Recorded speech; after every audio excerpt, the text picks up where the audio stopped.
আমিন। আর একটা কথা বলে আলোচনা শেষ করব। এটা যেহেতু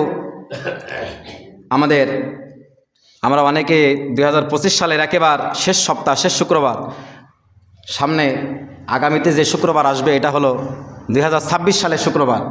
আমরা নতুন করে আর শুক্রবার পাচ্ছি না, কিন্তু আমাদের মধ্যে একটা কুসংস্কার আছে। কুসংস্কার হলো আমরা 31st নাইট পালন করি। আছে না নাই? মুসলমানের সন্তান 31st নাইট পালন করতে পারে? এটাকে আমাদের সংস্কৃতি পালন করা উচিত হবে? আমরা এটা করব না। সকলে বলি ইনশাআল্লাহ। সম্মানিত উপস্থিতি, আমরা আল্লাহর কাছে দোয়া করবো যে আল্লাহ, আমি আমার জীবনে যত গুনাহ করেছি অন্তত এই 2025 সাল শেষ শুক্রবার তুমি আমাদেরকে মাফ করে দাও। সকলে বলে আল্লাহুম্মা আমিন। আমিন। আর একটা কথা বলে আলোচনা শেষ করব। এটা যেহেতু আমরা অনেকে 2025 সালের একেবারে শেষ সপ্তাহ, শেষ শুক্রবার, সামনে আগামীতে যে শুক্রবার আসবে এটা হলো 2026 সালের শুক্রবার। আমরা নতুন করে আর শুক্রবার পাচ্ছি না, কিন্তু আমাদের মধ্যে একটা কুসংস্কার আছে। কুসংস্কার হলো আমরা 31st নাইট পালন করি। আছে না নাই?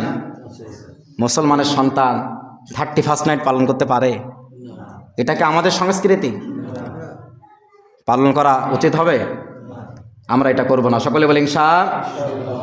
সম্মানিত উপস্থিতি, আমরা আল্লাহর কাছে দোয়া করবো যে আল্লাহ, আমি আমার জীবনে যত গুনাহ করেছি অন্তত এই 2025 সাল শেষ শুক্রবার তুমি আমাদেরকে মাফ করে দাও। সকলে বলে আল্লাহুম্মা আমিন।